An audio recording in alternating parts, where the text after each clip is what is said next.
Setuju.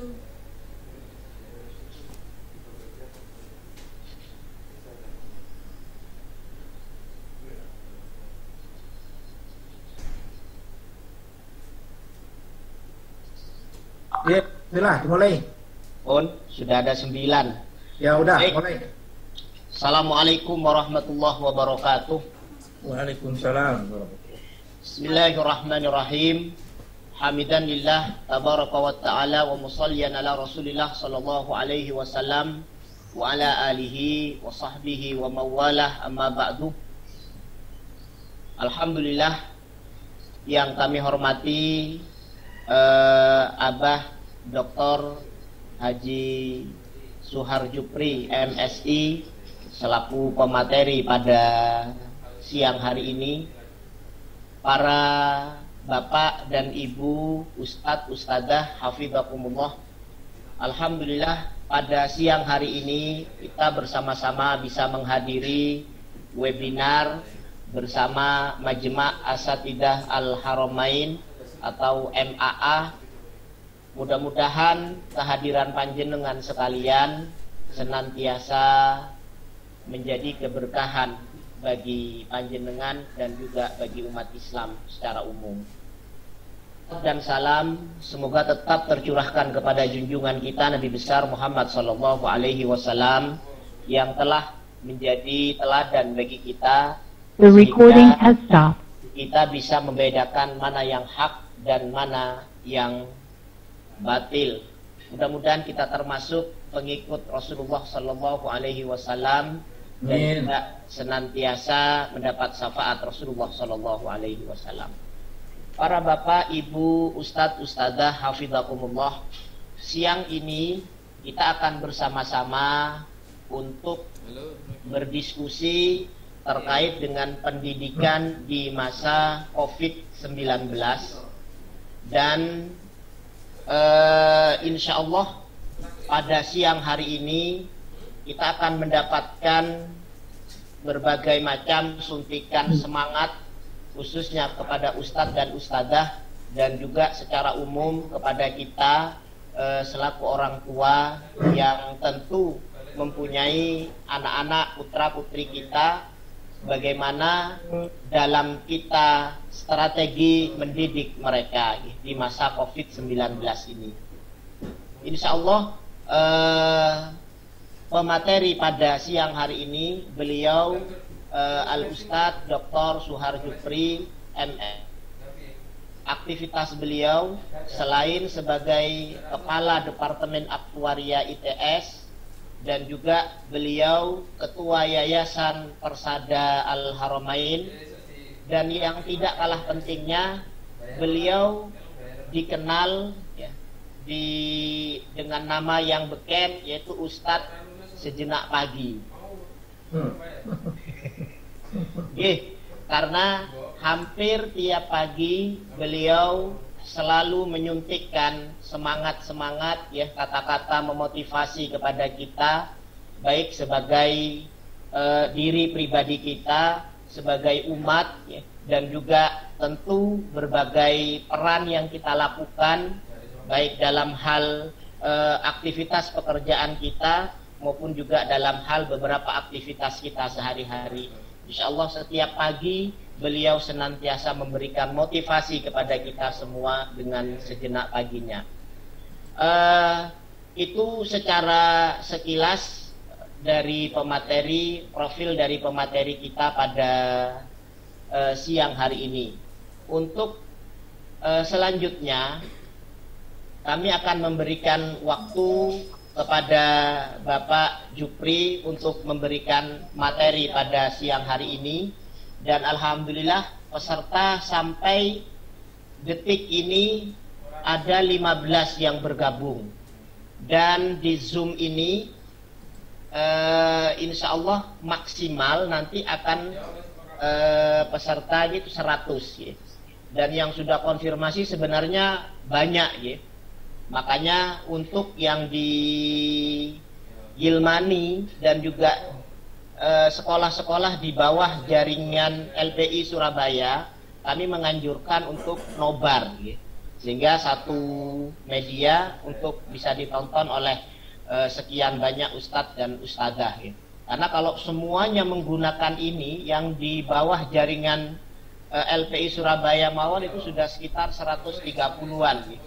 Maka kami memberikan kesempatan kepada peserta-peserta yang lain untuk bisa bergabung pada acara ini dan untuk bisa mendapatkan semangat motivasi dari Bapak Dr. Suhar Jupri MSI. Fadhol, kepada beliau kami persilahkan. Alhamdulillahirabbil alamin. Bismillahirrahmanirrahim. Assalamualaikum warahmatullahi wabarakatuh. Assalamualaikum warahmatullahi wabarakatuh. Hamidalillah tabaraka wa ta'ala wa musalliyan wa musliman ala Rasulillah. Asyhadu an la ilaha illallah wa asyhadu anna Muhammadar Rasulullah. Rabbi sholli sadri wa yassir amri waldatan lisani yafqahu qawli amma ba'du. Alhamdulillahirabbil alamin, segala puja dan puji hanya milik Allah, Rabb pencipta alam semesta ini. Salawat dan salam senantiasa kita panjatkan kepada junjungan Nabi besar Muhammad SAW, keluarga, sahabat, dan This meeting is being recorded. para pengikut yang setia hingga akhir zaman. Mudah-mudahan kita semua masuk di dalamnya, dan mudah-mudahan kita nantinya dapat sifat dari Nabi Muhammad SAW. Sebelum saya lanjutkan, Ustadz Maskur sebagai host, tolong nanti begitu ada yang datang langsung di mute saja, bukan apa-apa, biar interaksinya enak, kecuali nanti kalau sudah dialog. Alhamdulillah ketemu orang lawa ini makamane sila. Monggo. Join eta gimana? Ngapunten Bunda yang cantik-cantik, yang luar biasa, langsung di mute ya, biar enak. Nanti begitu dialog, diskusi, monggo di open. Baik, saya akan lanjutkan. COVID-19 ini fakta, sangat realistis banget, dan tidak usah, karena memang ini ciptaan Allah. Tidak usah dibenci, apalagi marah. Mau marah kepada siapa? Seluruh dunia kena. Yang tepar, yang meninggal sudah berapa ribu. Dan menyaksikan kondisi COVID ini di berbagai negara termasuk Indonesia, jujur mengerikan. Tapi tidak usah stres, tidak usah dilawan-lawan. Namun 2 poin uji kalau itu bicara COVID. 1, semakin dekatlah dengan Allah. 2, persiapkan mentalitas dengan protokol COVID dan seterusnya. Jadi ada habul minallah, ada habul minannas. Habul minannas ya tidak usah gaya-gaya terus mati urusannya Allah, gak apa-apa, tidak bisa. Tetap semua harus dilakukan habul minallah, habul minannas. Khusus COVID itu saya pikir. Untuk pendidikan, ini HP saya begitu kena COVID-19 itu penuh, bertanya macam-macam. Mau dibawa kemana anak saya? Mau bagaimana anak saya? Ini itu. Wabil khusus mohon maaf, mereka-mereka ya Bapak Ibu yang totalitasnya pendidikan diserahkan kepada sekolah atau ustadz ustadzah atau guru atau dosennya. Jadi masalah bukan SMP ke atas, SMA ke atas, oke, clear. Karena mau daring, mau apa, mau tidak ketemu, agak lumayan, artinya gak masalah. Yang jadi masalah hari ini adalah bagaimana dunia pendidikan untuk SMP ke bawah, SMP, SD, TK, PAUD, ini baru masalah. Tapi lagi-lagi para bunda, para ibu yang dimuliakan oleh Allah, di muka bumi tidak ada yang kebetulan. Semua ada grand design Allah. Walaupun toh mungkin penyebabnya COVID ini Wuhan lah atau apapun, semua ini adalah karena Allah. Makanya saya katakan tidak ada kebetulan dalam muka bumi. Semua ada grand design. Yang penting sekarang adalah kita merespon event, kejadian, takdir ini. Nah itu kuncinya. Orang beriman tabu untuk kita mundur sejengkal, tabu untuk kita melangkah ke depan. Karena orang beriman itu punya Allah. Katakan pada permasalahan, jangan pernah mengatakan begini kepada Allah. Ya Allah ya Rabb, aku punya masalah besar, COVID, ini, itu. Jangan saudaraku. Katakan mulai hari ini, kepada permasalahan-permasalahan. Wahai COVID, wahai masalah, atau apapun persoalan, Allah lebih besar dibanding engkau. Karena itu Allahu Akbar. Itu untuk fundament awal agar kita tidak pernah lagi mengeluh lagi. Jangan mengeluh, walaupun maaf, ada mungkin yang hadir ini, maaf, suaminya kena PHK, istrinya kena PHK, gara-gara ini, itu, dan sebagainya, termasuk COVID. Jangan pernah mengeluh. Yang kena COVID juga begitu, sudah. Ya Bapak, tawakal Allah. Kita ini nggak punya apa-apa. Yang punya adalah Allah. Inna lillahi wa inna ilaihi raji'un. Semua datang dari Allah, kembalikan pada Allah. Selesai sudah. Enak aja Pak Jubri ngomong, anakku meninggal, suamiku meninggal, istriku meninggal kena COVID. Ya, saya paham. Tapi apapun alasannya, bu COVID, bu apa, semuanya akan meninggal, saudara. Nah, kembali pada tatanan pendidikan di masa COVID, apa yang harus dilakukan? Maka tidak bisa tidak, kita harus ingat bagaimana Sayyidina Ali bin Abi Thalib pernah mengatakan demikian, para bunda dan bapak, ustadz-ustadzah, para guru yang dicintai oleh Allah. Yang hadir pada siang hari ini tidak saja para ustadz-ustadzah dari golongan dari komunitas Persada atau di lingkungan Persada, tapi jujur saya mengundang semua yang saya bina, para guru, keluarga Sakinah, sejenak pagi, insya Allah saya undang. Mudah-mudahan cukup. Baik, kita akan lihat bagaimana Sayyidina Ali bin Abi Thalib pernah mengatakan, didilah anakmu sesuai zamannya. Sungguh mereka akan menghadapi masa yang berbeda dari masamu. Saudaraku dimuliakan oleh Allah. Hari ini kita menghadapi masa ada COVID. Yang 3 tahun lalu, jangankan 3 tahun, 6 bulan lalu, jangankan 6 bulan, 3 bulan lalu kita nggak ngerti ada COVID. Tapi ada adanya. Mau tidak mau, dunia pendidikan harus berubah. Anak-anak harus dirubah. Stylenya, treatmentnya, ininya harus berubah. Dunia bisnis berubah. Offline menjadi online. Apalagi, dunia rapat, yang dulu ada konsumsi kotaan yang saya katakan mubazirnya banyak, sekarang nggak ada lagi. Anak sesuai dengan zamannya. Mohon maaf, sebelum ada diskusi, tolong di rem dulu, nanti akan ada waktunya monggo diskusi. Sekali lagi, mohon maaf, agar nanti diskusinya kena, nanti akan ada tatanan diskusi. Matur nuwun. Saya lanjutkan. Sayyidina mengatakan, didilah anakmu sesuai dengan zamannya. Ada masa yang berbeda dari masamu. Saya tambahkan sisi lain, anakmu bukan milikmu, anakmu adalah ada di dimensinya. Anakmu bukan milikmu, tapi anakmu adalah amanah dari Allah. Nah, ini harus dipadukan antara amanah dari Allah dan ada di dimensinya, zamannya. Hari ini, mau tidak mau, kita sudah ada yang namanya zaman COVID. Yang jadi persoalan tadi saya ingatkan, yang saya ingatkan tadi, SMA, mungkin nggak ada masalah, tetapi bagaimana SMP, bagaimana SD, bagaimana PAUD, TK, ini baru persoalan. Tapi ingat Bunda, kalau kita bersama Allah, gak ada yang tidak ada solusi. Kalau kita bersama, gak ada yang bermasalah, semua akan terselesaikan. Maka deketin mereka dengan zamannya. Zaman sekarang COVID, tinggal atur bagaimana Bapak Ibu, para Bunda yang di rumah. Kalau dulunya dua-duanya kerja, kenapa tidak berpikir stop salah satu? Tentunya istri yang lebih banyak di rumah. Tapi bagaimana mendidiknya? Nanti ada solusinya.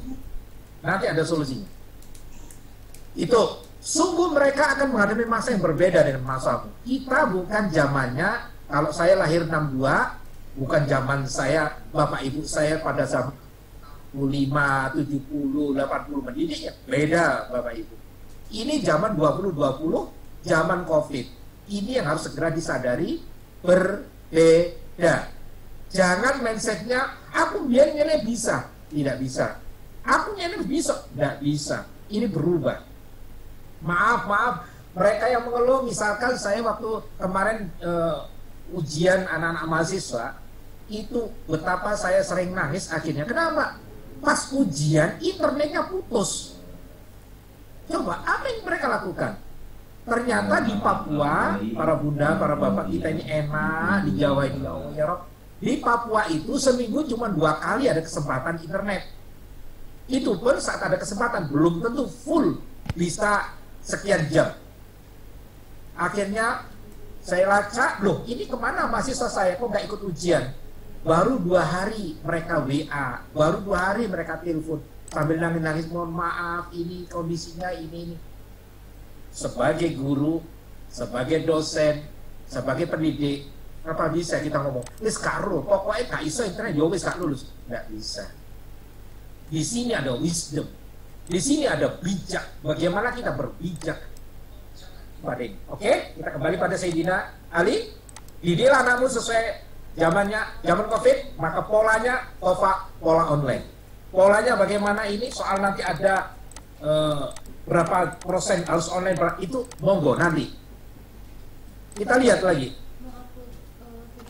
Bapak Ibu yang dimulakan oleh Allah, pendidikan seperti menyiapkan landasan pacu, lebih panjang dan lebih besar, lebih lebar dibanding pesawatnya. Pesawat itu anggap itu anak didik kita. Menyiapkan anak didik, disitulah peranan legowo, disitulah peranan bijak, disitulah peranan lapang dada, ini itu di sini tentunya. Saya ulang sekali lagi, perhatikan, pendidikan seperti menyiapkan landasan pacu yang harus lebih panjang dan lebih lebar dibanding pesawat. Seorang pendidik, seorang guru, seorang dosen, ustadz, ustadzah, kalau saya katakan saat pendidik gitu aja sudah satu kata, maka harus memikirkan yang lebih panjang dan lebih lebar, bagaimana cara agar pesawat ini terbang menuju impiannya. Itu yang tidak gampang. Ngocehnya, ngomongnya sangat-sangat mudah, bunda, bapak. Tetapi bagaimana kayak begini, ini harus disadari banget. Pesawat mana harus turun, bagaimana harus landas. Siapkan lebih panjang, siapkan lebih lebar. Berikutnya lagi, perhatikan gambar kiri dan gambar kanan para bunda, para bapak, ustadz, ustadzah, para pendidik, semua yang dimuliakan oleh Allah. Paling kiri, setiap makhluk punya keunikan dan kebaikan untuk ditawarkan ke dunia. Keunikan dan kebaikan itu belum tampak ketika baru dilahirkan. Itulah anak-anak kita, itulah anak didik kita. Saat mereka masih di PAUD, di TK, di SD, bisa jadi warnanya masih sama. Belum tahu bagaimana itu. Disitulah proses menuju ke kanan, keunikan dan kebaikan akan muncul dan berkembang setelah melalui proses pemenangan, perjuangan, pendewasaan yang pantang menyerah di dunia pendidikan. Itulah jenengan sebagai pendidik. Mengejawantah, menggodok, menyiapkan dengan lapang dada semuanya itu agar anak didik bisa lepas landas setelah mereka dewasa. Makanya tadi saya katakan, ini yang tidak gampang. Jenengan-jenengan yang bergerak di SMP, SD, TK, PAUD. Bagaimana nanti merubah yang tadinya bermacam-macam yang tidak ada warna dengan segala semua karakternya betul dengan warna-warna itu. Temukan dan kembangkan keunikan dan kebaikan siswa. Itulah anak didik kita dengan apa? Belajar dari ikan kiri menjadi kanan. Education cannot wait. Sebagai mesin pencetak generasi, para bunda, para bapak yang dimulakan oleh Allah, pendidikan tidak boleh terputus dalam keadaan apapun. So, COVID tidak bisa dikatakan itu menjadi berhenti pendidikannya. Gak ada alasan karena COVID, gak ada alasan karena tidak ada internet, gak ada alasan karena tidak punya data, gak ada alasan gak punya HP, laptop atau apapun terus pendidikan berhenti. Gak ada alasan. Persoalannya tadi saya katakan, event, kejadian, takdir sudah terjadi. Yang masih harus diperdebatkan bagaimana merespon kejadian menjadi outcome, hasil yang positif. Itu baru tugas kita yang lebih mulia lagi. Kalau bahasa Rasulullah, bagaimana kita hidup ini agar bermanfaat. Itu Rasulullah SAW. Nah, kata-kata manfaat bagaimana mengkondisikan anak didik yang tadi yang tidak punya warna, yang tadi yang mungkin cengeng, gembeng, umblese ake atau apapun namanya, generasi pengganti kita, pengganti para pemimpin, pengganti kejawan yang lalu, itu baru itu luar biasa. Saya ulangi sekali lagi, education cannot wait. Tidak ada kata berhenti dalam mendidik. Sebagai mesin pencetak generasi, pendidikan tidak boleh terputus, berhenti dalam keadaan apapun, termasuk hari ini adanya COVID. Esensi pendidikan para bunda, para bapak yang dimuliakan, belajar, dan belajar, termasuk belajar di universitas kehidupan. Ini yang sering ada perdebatan waktu kami di Dikti kemarin dengan Mas Menteri, dengan para dirjen-dirjen, kebetulan saya juga diundang. Maka saya bilang, kalau persoalannya SMA ke atas gak ada masalah. Kenapa? Mereka sudah punya fondasi TK, SD, SMP. Tapi bagaimana mendidik dalam konteks SD, TK, PAUD, atau tepatnya tadi saya bilang SMP, SD, TK, PAUD. Karena itu butuh yang namanya uswatun hasanah. Butuh adanya tos dalam arti akhlakul karimah. Itulah universitas kehidupan. Sehingga kalau memang dari keputusan pusat itu gak jelas atau libur atau pokoknya work from home, misal, saya menyarankan seluruh lembaga pendidikan, baik di Persada, lingkungan Persada, ataupun sekarang yang hadir ini bisa jadi di luar Persada, tolong pikirkan bagaimana bisa ketemu dengan schedule yang jelas untuk mereka yang SD, TK, PAUD. Walaupun nggak bisa untuk mereka terus nol tidak ketemu. Yang lebih menarik, sudah banyak ini para bapak, para ibu, nggak perlu saya sebut sekolah di mana, khususnya di Islam, mahal bayarnya. Bagaimana ini Pak Jupri? Tolong saya bicara pencerahan. Sekolahnya udah mahal, nggak ada pertemuan sama sekali, SPP-nya tetap ini, tetap ini. Apa ini yang terjadi? Wow, nggak tidak lagi ya. Makanya saya mengingatkan, ayo butuh komunikasi. Kamu datang muni ngomong, insya Allah ada solusi. Jangan meneng-menengan. Kita cari bersama, khususnya SMP, SD, TK. Kita cari solusi. Bagaimana agar anak-anak didik itu bisa belajar di universitas kehidupan itu. Tidak sekedar penghabisan kurikulum. Kenapa? Karena saat ini berubah total. Makanya target yang ada sebelum COVID, anggap itu 100 dalam konteks kurikulum. Saran saya, diskusi masing-masing pendidikan, lembaga, dan sebagainya, harus merubah target minimum yang menjadi luar biasa. Harus ada konsep bagaimana target minimum dengan masa yang berbeda kayak gini. Silakan ada komunikasi, silakan berjamaah, harus ada tim TEAM, together everyone achieve more. Harus ada tim yang kuat.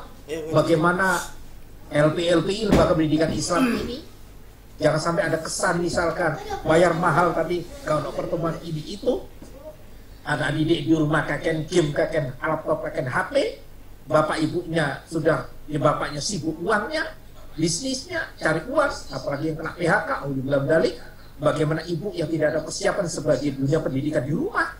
Nah, di sini, ayo saya mengajak para bunda, para bapak, para ustadz-ustadzah, pendidik-pendidik yang luar biasa ini, ciptakan belajar, termasuk universitas kehidupan. Saya tahu ini gak gampang, tapi bukan berarti gak bisa. Kalau itu tim, saya yakin bisa. Ada komunitas guru, ada komunitas wali murid, wali santri, ayo kita duduk bersama, kita cari solusi bersama. Insya Allah. Kalau kita lihat dari UNESCO, learn to know, learn to do, learn to be, learn to live together, and learn how to learn. Maksudnya, the way how to learn dapat berubah dan beragam. Kultur, sustain, teknologi, dan zaman. Bapak Ibu yang dimuliakan, kendaraan dapat berubah. Muatan harus tetap terjaga. Maksudnya, kita ini di dalam kendaraan, sebagai pendidik kita sopirnya, yang diangkut itu adalah anak didik kita. Ini gimana caranya dengan kondisi yang berubah, teknologi berubah, kultur berubah, zaman berubah, anak didik sebagai penerus dari kita harus tetap terjaga nantinya dengan impian-impiannya.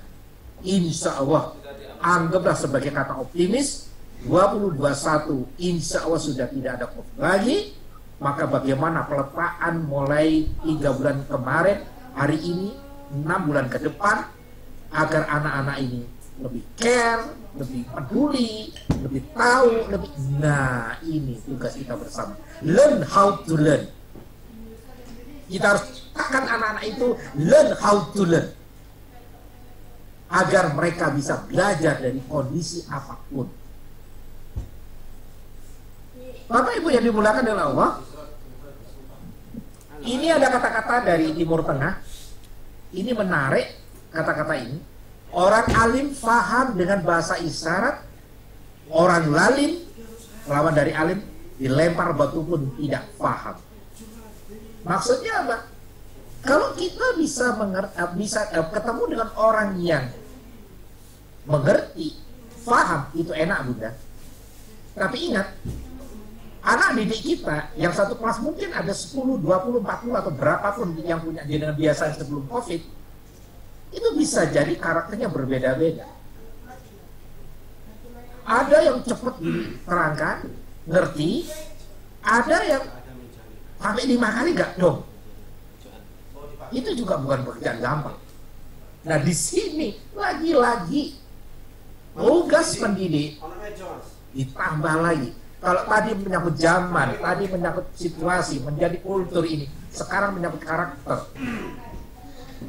Mendidik tidak sekedar ijazah dengan IP, IPK, TOPS. Kalau istilah di ITS itu A itu 4, bukan hanya sekedar IPK-nya 4,0, bukan sekedar 3, lebih, tetapi ada value, ada nilai yang mesti ditanamkan. Ini yang agak susah nanti di online. Kalau materi secara kurikulum, insya Allah jenengan bisa pakai PowerPoint, jenengan pakai video, jenengan bisa langsung tatap muka, sinkronis, asinkronis, itu bisa dilakukan. Tetapi nilai, contoh, siapa di antara kita misalkan untuk SMA ke atas atau SMP ke bawah, waktu itu kita ngajar online, apakah benar anak didik kita ini benar-benar di depan laptop atau HP-nya ngikutin kita? Jangan-jangan di online, apalagi terus pojok kiri itu speakernya di off-kan, video di off-kan. Nah, wis bencana. Saya kalau ngajar, saya minta video dinyalakan, saat saya bicara speakernya dimatikan. Saya nggak mau videonya off. Kenapa? Agar saya tahu dia posisi apa. Posisi nongkrong, tidur, apa. Nah ini menjadi masalah. Nah kan sulit nanti SMP ke bawah. Ini yang harus kita antisipasi. Makanya karakter ini harus dilihat.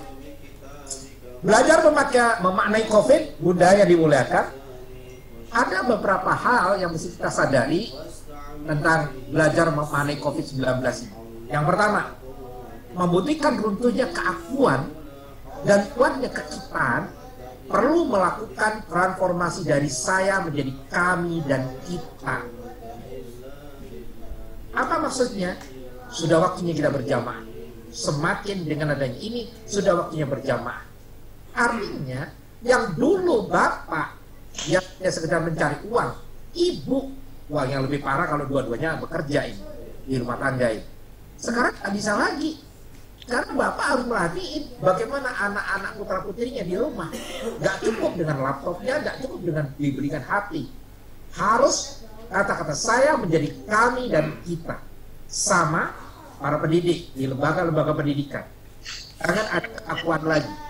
2, sosiokohesionis, menjadi mutlak yang hanya bisa dibangun dengan prinsip mutuality, kesalingan, saling memberi suami istri, saling memberi antara guru dengan putra putri anak didik kita, menerima dan saling menghargai. Ini Allah ya, bukan kerjaan gampang lagi. Apalagi yang bapak ibu yang biasanya nggak pernah ketemu di rumah, ketemu berangkat anak masih tidur, datang anak masih tidur lagi. Ini juga lebih ngeri lagi. Bapak ibu juga demikian. Yang dulunya mungkin dengan tatap muka bisanya melihat beberapa orang, maka sekarang sudah nggak bisa lagi, harus saling memberi, menerima, dan ini dan sebagainya. Maka ciptakanlah dengan kondisi to give, to give, to give, to give. 3. Memaksa kita untuk berubah, apapun namanya, normal atau apapun.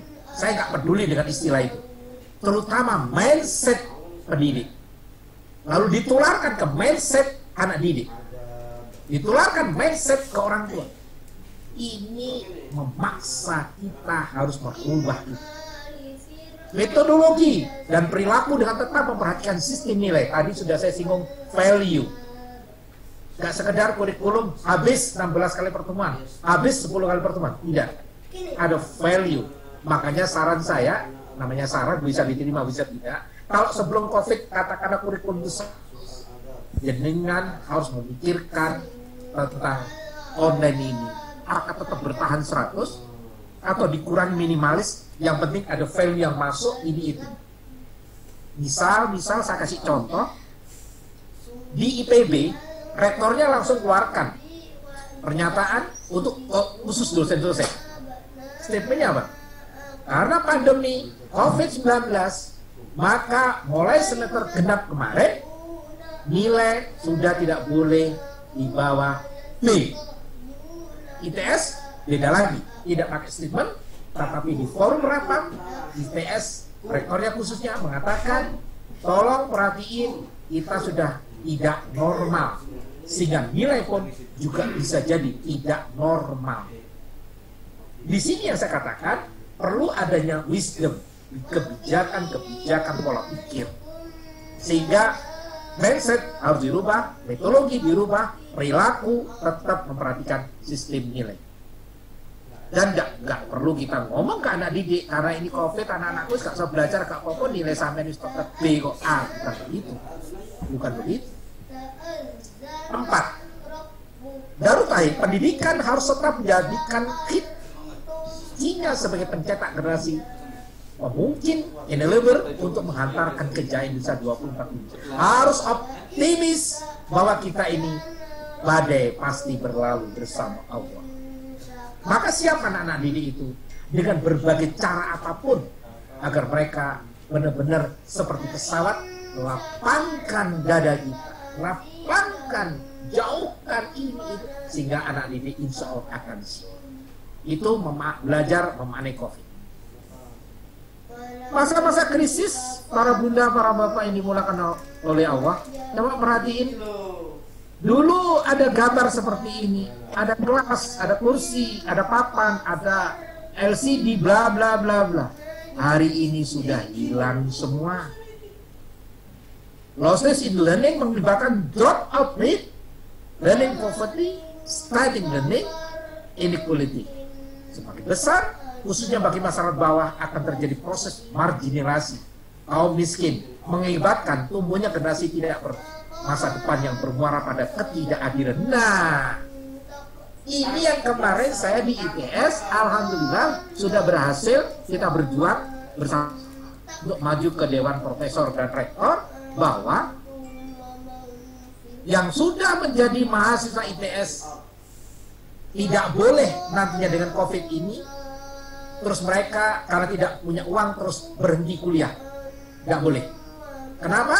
Karena ITS sudah ada namanya dana abadi. Dan itu benar. Begitu dibuka keran itu, hampir 80% semua minta keringanan, nyicil itu yang berubah semua. Ya sudah, nggak apa-apa. Karena dalam rangka ini.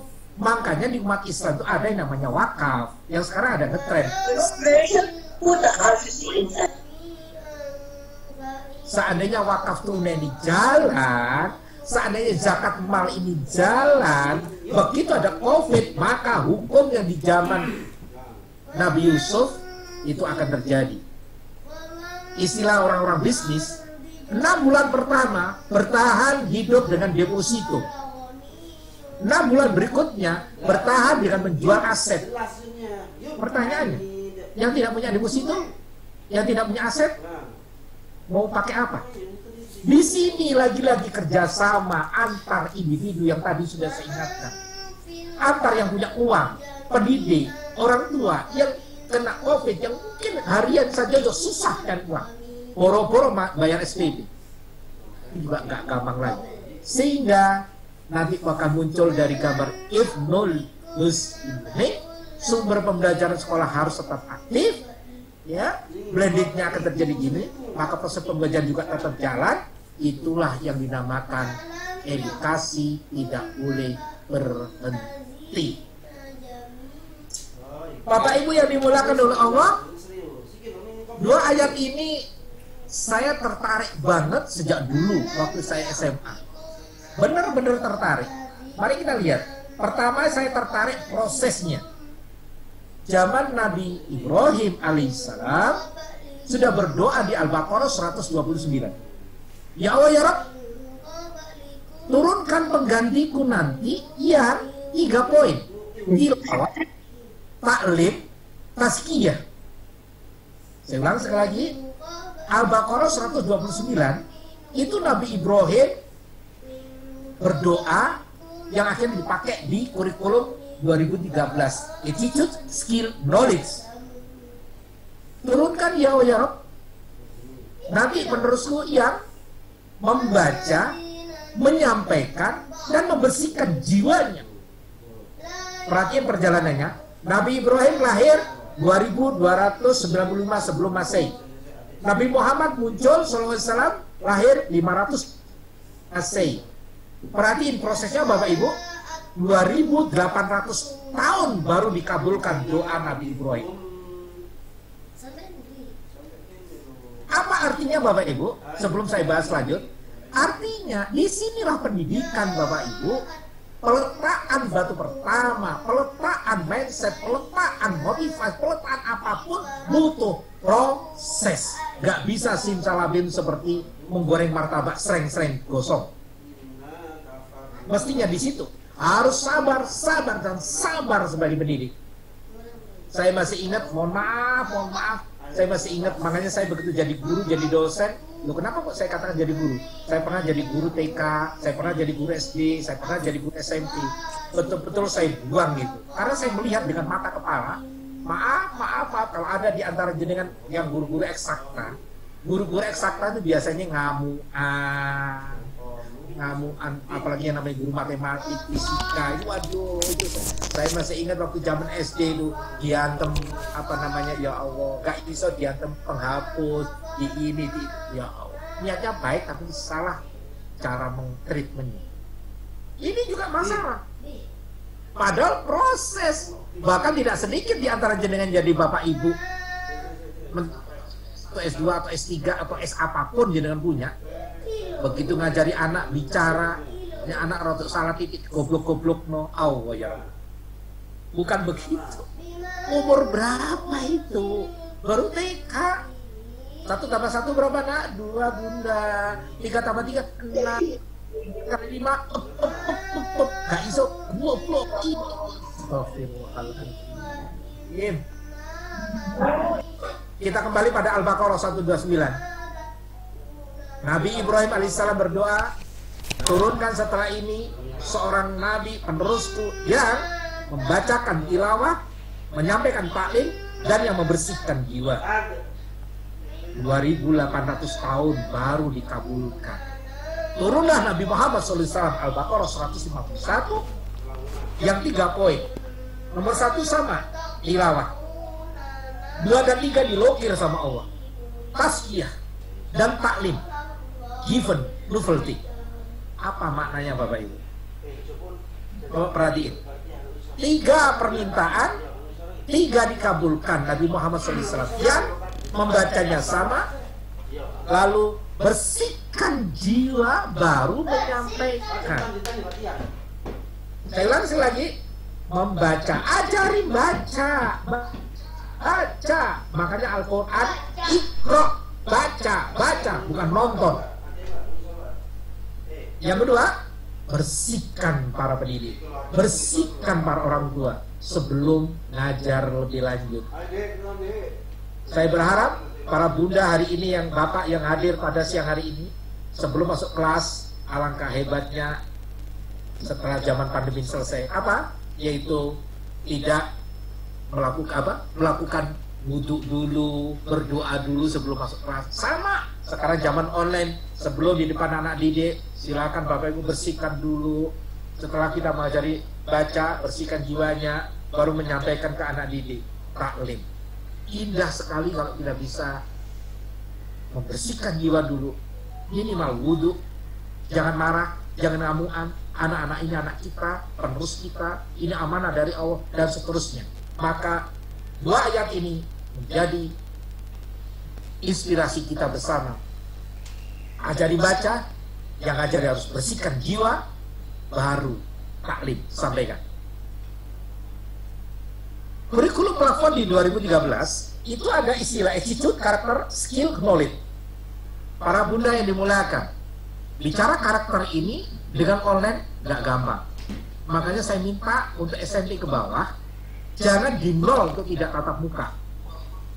Gak boleh secara aturan main pemerintah, tapi jenengan punya yang namanya aturan bisa dimainkan. Asal keramaian ini dijaga banget, distance, masker, ini semua protokol dimainkan, insya Allah tidak akan masalah.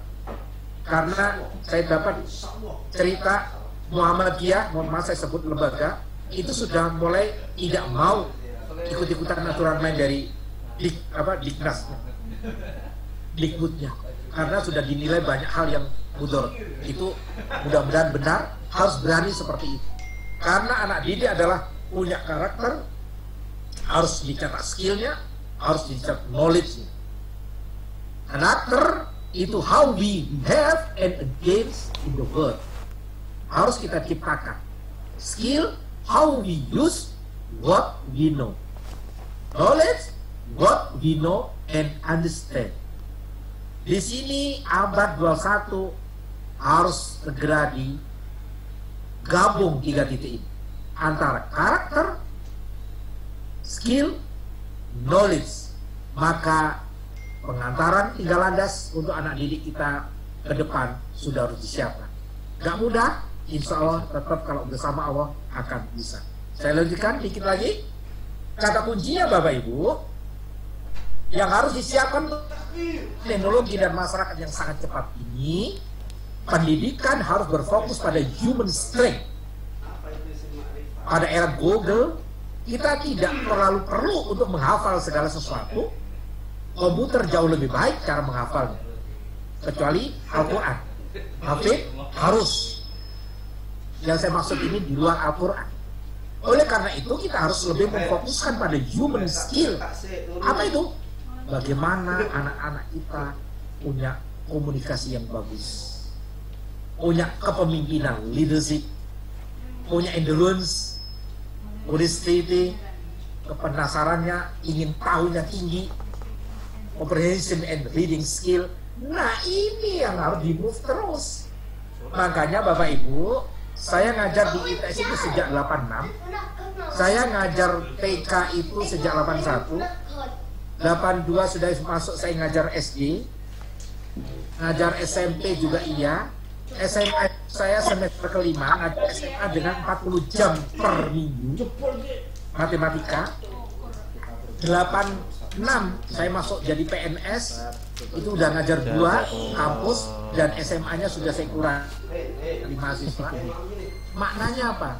Saya mudah-mudahan bisa ditiru. Setiap saya ngajar matematika, maka 5 menit sampai 10 menit di awal, di tengah atau di akhir, mesti saya cerita tentang bagaimana skill-skill yang ada itu. Saya selalu bilang sama mereka, matematik itu mudah, fisika itu mudah, mata pelajaran itu mudah semua.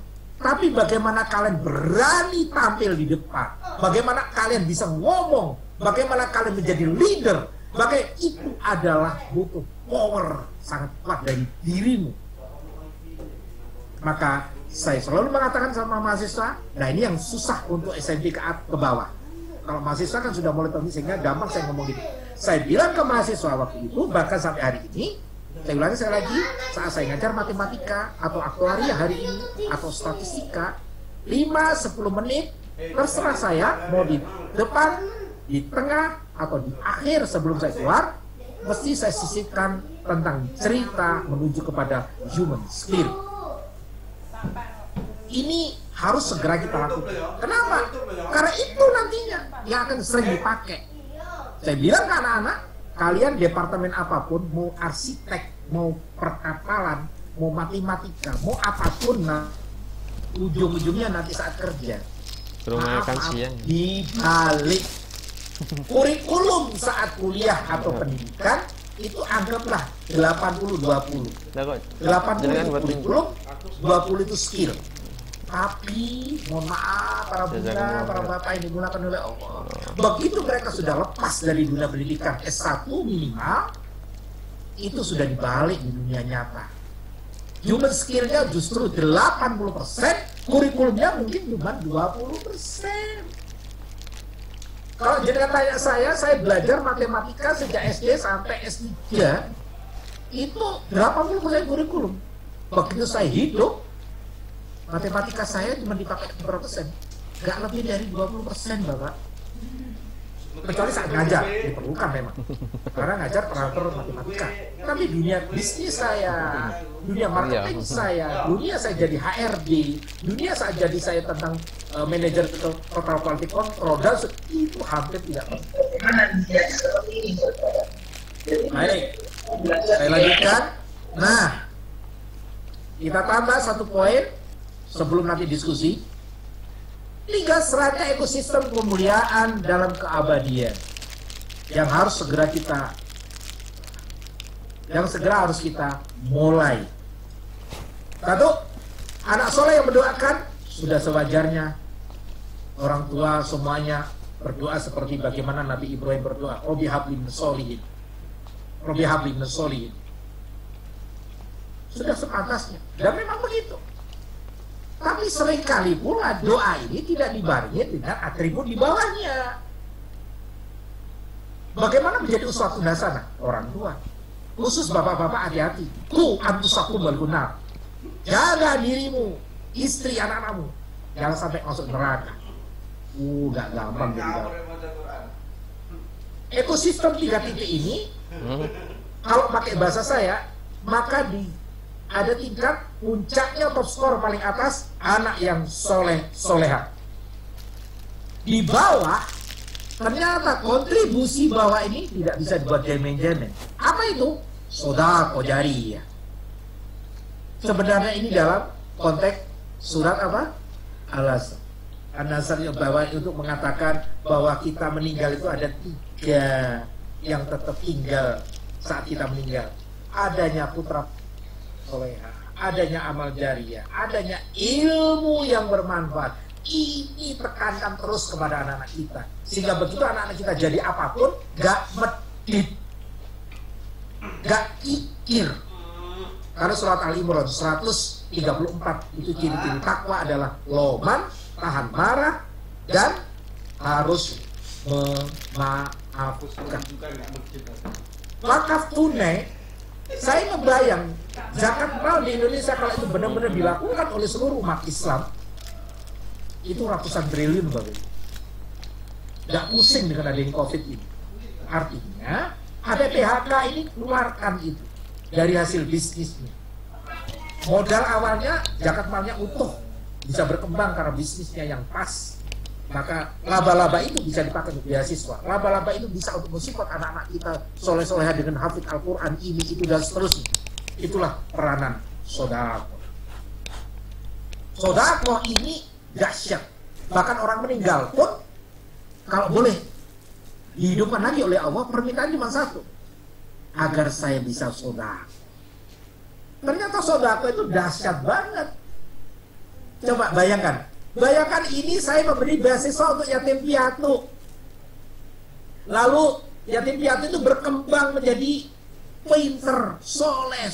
Selain diri saya dapat, insya Allah, maka anak ini akan mengembangkan dirinya dan sekitarnya. Kalau dia bisa berkembang, bisa bervisi, gara-gara saudaraku anak ini tinggal lanjut menjadi ilmunya dapat, kekayaannya dapat. Maka peranan saudaraku jangan remehkan saudara. Infak tepatnya adalah sodako jariyah. Infrastruktur yang namanya hardware itu adalah sodako jariyah. Yang berikutnya kaki kanannya ilmu bermanfaat.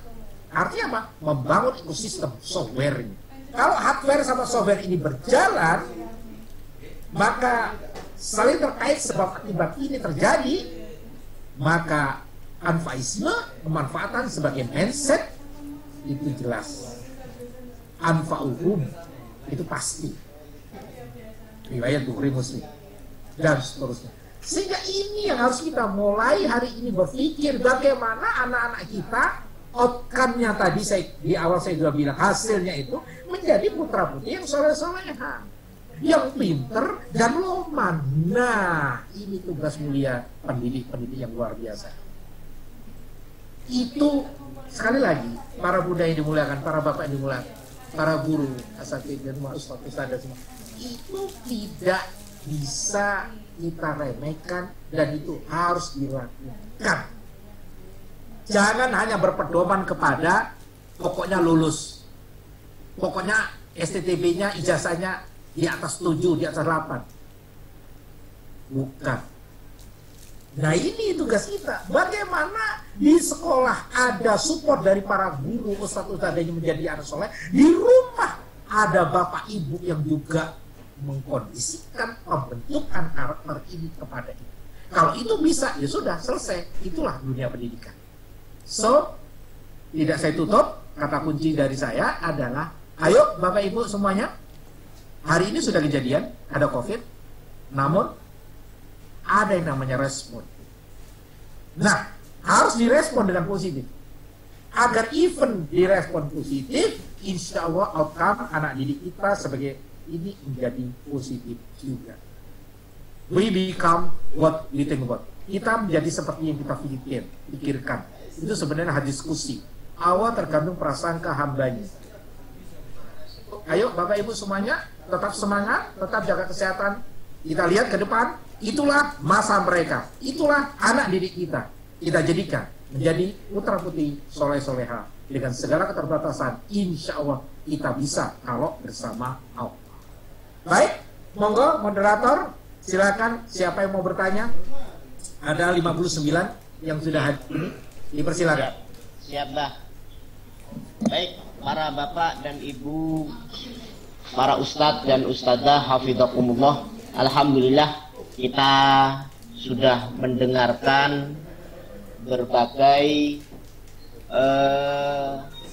uraian yang sangat berbobot ya, dari Dr. Suhar Jupri, dan mudah-mudahan apa yang beliau sampaikan di awal terkait dengan penyikapan kita terhadap COVID ini, COVID-19, yang mana sebagaimana beliau sampaikan ini sudah takdir, namun apakah kita harus berpangku tangan?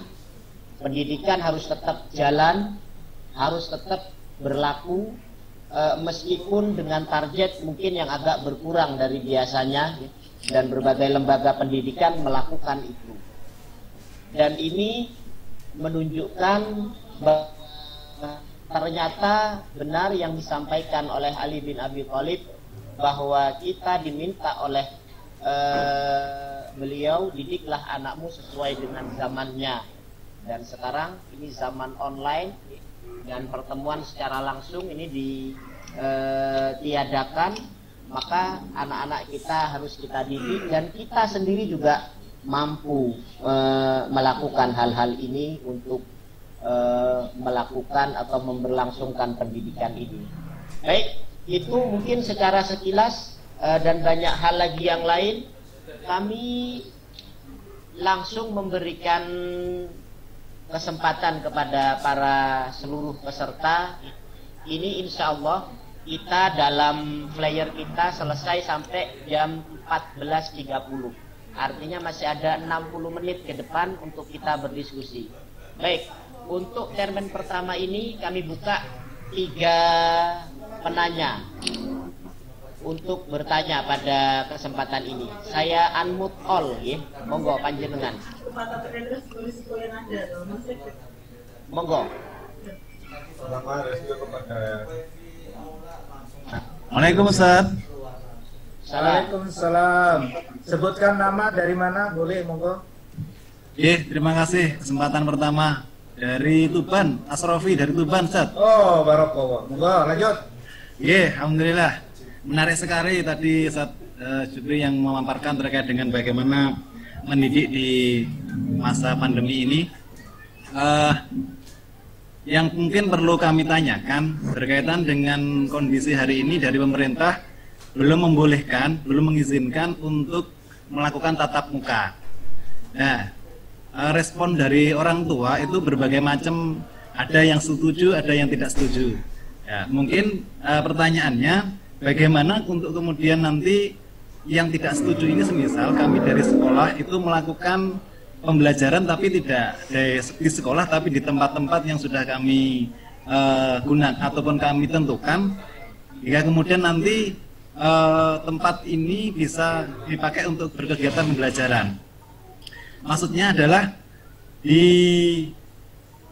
kondisi ini resiko yang kemudian akan yang kemudian nanti akan terjadi seperti apa kira-kira?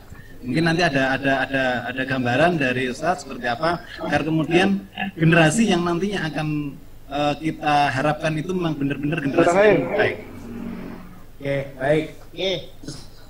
Biar tuntas ya. Biar tuntas, enak. Yang pertama, tadi konsepnya adalah komunikasi. Datang, muni, ngomong, akan ada solusi. Maksudnya apa?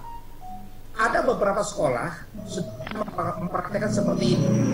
Ditawarkan kepada wali murid dengan nanti protokol ketat, siapa yang mau di schedule jadwal dalam 1 minggu. Lalu yang mau di schedule untuk tatap muka, tentunya ini beda kalau sudah ketemu beneran. Kursinya yang dulu rapat, jarak 1 meter. Benar-benar dikomunikasikan. Karena tadi sudah saya ingatkan, hati-hati, jangan pakai konsep saya. Sudah bukan waktunya. Harus kita, kami. So, ajak komunikasi yang baik. Kedua, butuh adanya tim. Together, everyone achieve more. Ayo bareng-bareng mencapai lebih. Maksudnya, begitu nanti katakanlah sebagian mau datang ke sekolah, maka sekolah ini harus punya tim betul. Tim kebersihan, tim ini, sehingga ini. Walaupun mungkin tidak senormal yang sebelum COVID, tapi itu sudah. Karena sekarang di HP saya, beberapa bulan terakhir ini, sudah mulai banyak orang tua protes ke lembaga-lembaga. Kenapa? Bayarnya tetap mahal, tapi anak didik nggak bisa tatap muka. Ini kan akhirnya di Surabaya, mohon maaf, sudah mulai keluar dari sekolah homeschooling, nggak kuat ngadepi anak-anaknya. Saya katakan sudah mulai ada yang homeschooling. Karena merasa anaknya di rumah nggak bisa, dia memang nggak ada konsep pendidikan bapak ibu di rumah, mohon maaf. Akhirnya di sekolah nggak pernah ketemu, cuman online. Itu yang saya katakan berat untuk SMP ke bawah. Makanya saya katakan kita duduk dengan yayasan, kita duduk lembaganya, kita duduk, orang tua juga gitu, diberitahu kira-kira kalau dari semua ini siapa yang mau ketemu. Loh, bagaimana dengan pemerintah yang punya aturan begini-begini? Sudahlah, saran saya itu sih peraturan oleh pemerintah, itu juga dibuat oleh manusia. Kita ingin anak-anak kita gak lost time, gak lost apapun. Itu yang harus dipikirkan. Saya ulangi sekali lagi, yang berat SMP ke bawah. Mobil khusus SD, TK. Ini kalau gak pernah anak. Nah makanya butuh ngobrol dengan enak ini. Disiasati bagaimana sehingga tidak kelihatan bagaimana dengan schedule yang ketat, jamnya berapa ini. Saya kok masih yakin itu masih bisa disiasati. Jadi pengaturan teamwork, kerjasama antara kita semua diperlukan sehingga nanti enaknya apa? Nggak bisa saling tuding. Bagi mereka yang memilih tidak mau datang ke sekolah karena begini, takut corona ini, ya sudah jangan dipaksa. La ikrah fiddin, nggak usah dipaksa. Tapi bagi yang mau harus difasilitasi. Karena homeschooling laris sekarang di beberapa kota. Karena apa? Datang mereka, ngajari mereka. Homeschooling itu tidak saja mata pelajaran umum. Alhamdulillah ada Al-Quran, ada ini. Itu ya saya tahunya setelah HP saya berkeliling macam-macam ini. Kurang lebih itu jawabannya. Memang susah membuat 100, tapi harus dimulai. Iya, baik. Terima kasih Ustadz Jupri. Ini ada 2 penanya lagi. Baik, Silakan. langsung kepada Ustadz Muhammad Hakam Adi. Kami persilakan. Monggo. Pak Hakam. Assalamualaikum warahmatullahi wabarakatuh. Waalaikumsalam. Iya, biasanya itu kan kalau Zoom meeting semacam ini 2-3 pertanyaan ditampung dulu, kemudian dijawab. Ternyata 1 pertanyaan dijawab dan itu jawabannya juga menyangkut apa yang mau saya tanyakan. Ya sudah, nggak apa-apa. Jadi tidak apa-apa Ustaz, saya menyampaikan juga maksud saya seperti yang saya alami, anak ragil saya kan sekolah di Sekolah Alam Insan Mulia daerah Medokan Semampir. SMA 20. SMA 20. Nggih, Pak Sultan Amin itu. Nah, kemarin memang setelah keluar biaya untuk uang gedung dan SPP itu di grup WA Bapak Ibu wali murid itu kan terjadi. Halo. Putus. Mas Hakam, Pak Hakam. Halo. Nggih, baik. Coba yang lain. Nggih, baik. Pak Hakam. Sementara nggih, Ini, monggo, Nah, maksud Mas. saya begini, langsung saja Ustadz, tadi jadi maksud saya itu apakah seperti juga di Gilmani dan sebagainya itu barangkali juga ada yang mirip-mirip gitu ya, risauan orang tua karena tidak ada pertemuan kan, itu harga tetap. Nah, sehingga tadi juga disampaikan oleh Ustadz Jupri bahwa pertemuan itu kan juga penting begitu. Jadi maksudnya apakah tidak ada mengalahi dari pihak guru-guru itu mendatangi seperti yang panjenengan sampaikan tadi, ternyata homeschooling itu laris begitu. Laku keras hari ini. Laku keras, inggih. Jadi pihak sekolah dalam hari ini guru-guru atau ustadz-ustazah itu ya setidaknya dalam seminggu itu anak-anak kita ini didatangi mungkin dalam 6 hari cuman sekali gitu aja gitu. Jadi tatap karena memang betul ternyata di rumah itu kita tidak bisa mengendalikan juga anak-anak ini untuk inggih. Jadi setidaknya ada diatur jadwal begitu ya dari guru juga supaya tidak terlalu berat, tapi dalam seminggu setidaknya itu ada didatangi oleh guru itu, Ustaz. Maksud saya begitu, Ustaz. Ya, ini memperkuat, jadi nggak perlu saya jawab karena sudah memperkuat apa yang saya katakan tadi. Butuh tim, butuh komunikasi, semuanya clear, insya Allah. Lanjut, Baik, Pak Jupri, saya mau bercerita tentang kejadian dulu di Gilmani. Memang kita berharap untuk tetap ada pertemuan dengan anak-anak kami, baik itu melalui personal, juga melalui perkelompok. Perkelompok dalam arti zona sini ketemunya nanti di rumah ini. Tetapi kembali lagi, ini ada tanggapan yang berbeda dari wali santri. Padahal program itu sudah kita programkan. Ada sebagian wali santri yang tidak mau, tidak menerima itu. Maka sebagaimana saran Abah Jupri tadi, kami tidak memaksa itu. Iya, sudah gitu aja. Tetapi program ini tetap kami jalankan. Karena sebagian wali santri justru menginginkan adanya pertemuan itu. Iya. Baik, terima kasih. Ini Saya tambah satu poin. Artinya begini, Bapak Ibu yang dimuliakan oleh Allah, sebagai orang tua atau sebagai pendidik, butuh keterbukaan. Sudah bukan zamannya saya, sudah waktunya kita, kami. Itulah tim, saya katakan. Together, everyone achieve more. Ayo bareng-bareng mencapai lebih. Kita floor aja sudah kepada wali murid. Ini loh, yang mau digilir begini 1 minggu atau terserah, itu masalah teknis lah.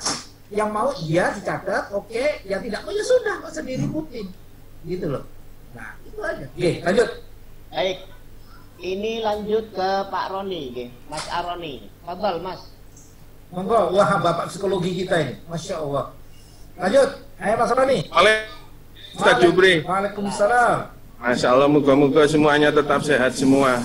Amin. Harus semangat, harus semangat. Harus semangat.